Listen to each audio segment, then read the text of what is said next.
Hey, this is Clayton Olson and Jack Butler, and in today's video we're going to talk about one of the most, I would say, important discoveries around brain research and relationships that has come online in, say, the last couple decades? Yep. Started with children, and now there's a lot of research that shows how you get into relationship, how you date guys, how you connect into intimate bonding with people that you're attracted to. Yeah, totally. So what Clayton's talking about is attachment and attachment theory. Yeah. And that can sound like a big fancy name, but it's actually one of the simplest things that when you get it, it will really help you improve your love life. Yeah. So we're going to break out 3 of the classic attachment styles, the ways that you attach to someone in pair bonding or intimate relationship. And keep an open mind as you go through these, because you may find that one of them really accurately describes you. You may find flavors of all of them show up for you. Right. But this is all about giving you more ability to love and be loved, and also to stay longer in relationship. Yeah. And that's key, because what I find is when people don't know this, what often happens is you start taking the other person's actions personally. Totally. As a reflection on your value. They go into their attachment style, their pattern, and then what you might think is, oh my God, there's something I'm doing wrong. There's something I should be doing different, and if I was more valuable, they wouldn't be behaving the way they're behaving, which is often not the case. Totally. So this brings more compassion, more understanding, and allows you to actually have less anxiety in your relationships. Yeah. And just before we get into it, I'll say one more thing. If you found yourself in a kind of dance with a guy that you don't understand, right? That you're like, I don't really know what's going on here, or you've left a relationship feeling confused, tune into this, because it may well explain what's been going on. Yeah. So do you want to open up the first one? I will, yeah. Okay, so we'll name all 3 of them here, and then we'll just talk briefly about each one. Okay, so they are anxious, secure, and avoidant. Yep. Pretty simple, anxious, secure, and avoidant. And I'll talk about the anxious one. Great. All right, so the anxious attached person is the person who is got a really deep focus on the connection between them and the other person. There's almost an obsession or a hyper-focus, a hyper-vigilance on how the connection is occurring. Is the person distancing themselves? Am I about to be abandoned? How is the person relating to me? Am I okay? There's almost this underlying sense that they're not okay unless they're really tracking the person. Like, it's almost like if the person leaves the room, there's a little bit of anxiety, like, are they going to come back? Yes. Right? So what it brings on is a sense of anxiety, and from that anxiety, there's a whole host of problems that can come from this. Ways of perhaps jealousy, controlling behavior that can come from it, blaming, and trying to get the person to attach in the same way that the anxious person attaches. Yes.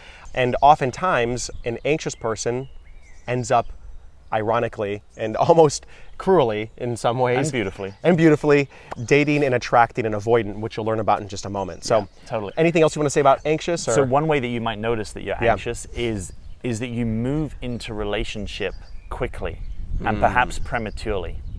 Yeah. So if you've actually not met a guy, but you are in a relationship with him, right, by email or text or on some kind of online or dating platform, that might be an indication, like, are you actually in relationship with this person, really? Or are you kind of in relationship with your desire to kind of lock something down and be close to someone? Yeah.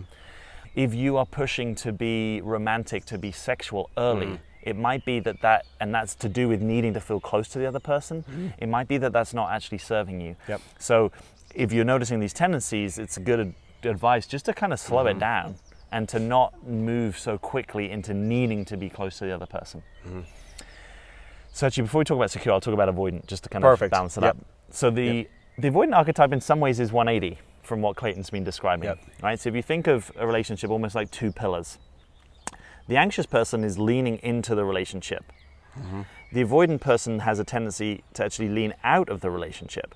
And you can see why this might be there's a kind of magnetism that can happen here.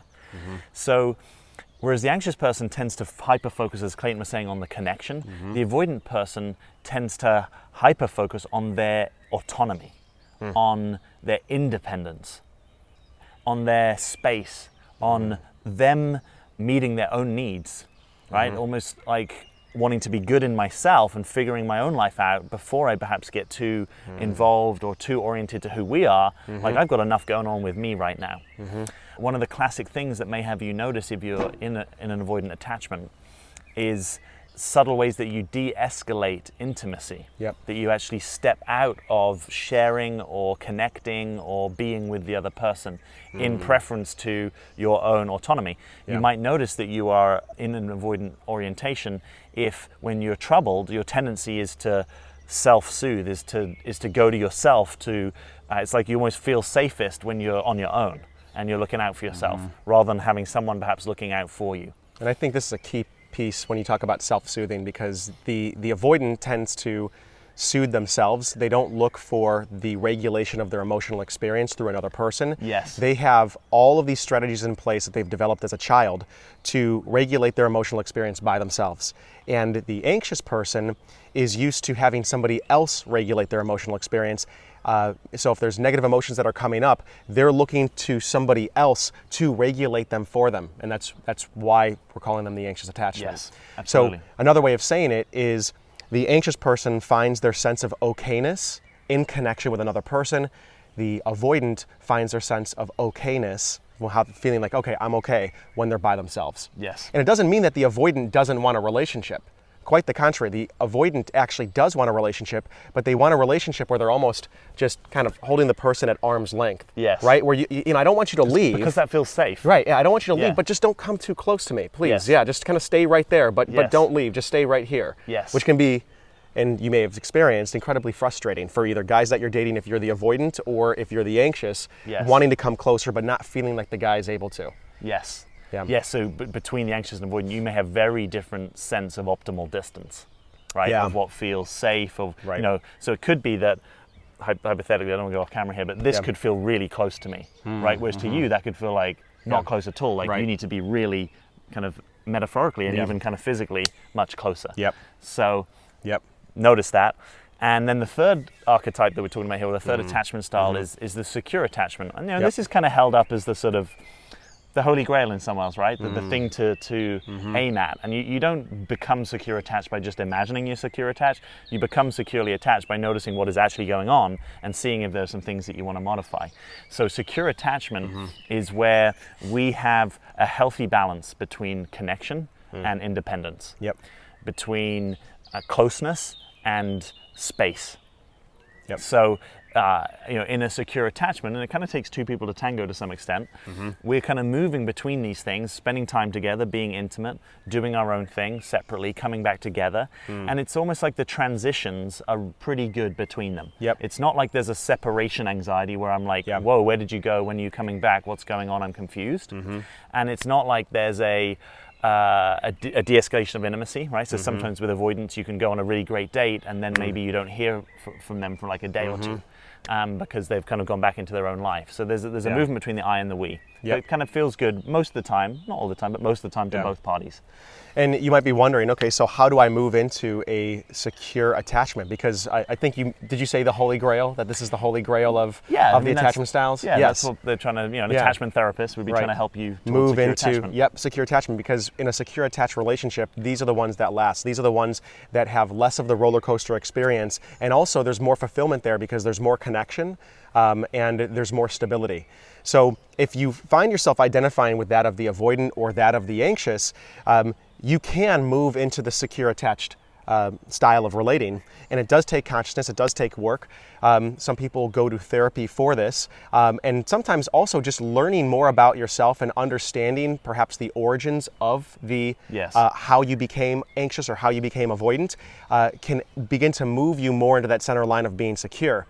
And to that end, Yes. we've got something very special for you Yes. that we want to invite you to, because Jack and I, for the last year, we've created a 6-week program actually that is designed to move you into a place of being empowered in your relationships with men, all the way from first meeting them to being able to be in a relationship that lasts with somebody that you are attracted to, that inspires you, and that is devoted to you. And one of the modules Yep. You know, we dive deeply into this attachment style of attachment theory, attachment style of relating, and that is just one of the weeks. That's actually just one portion of the weeks. Yes. And the place to start, if you're interested, if you're at all interested in getting to know more about this, and you found this conversation, this video intriguing, is we've got a webinar. Yes. We've got a webinar that we're giving. Yeah, so if you look below this video, you'll see a link. You can just click that link. You can find a time that works for you in your time zone. And in this webinar, we break out the 3 secrets, the 3 keys to attracting and keeping a high quality man. Yep. And we dive deeply into these archetypes. It's completely free. I think you'll find it a really valuable investment of 90 minutes of your life. Yep. So if that's at all interesting, go ahead and click the link. We'll see you in the webinar, and we look forward to having you with us. Yeah. Take care, and thanks for watching. Thank you.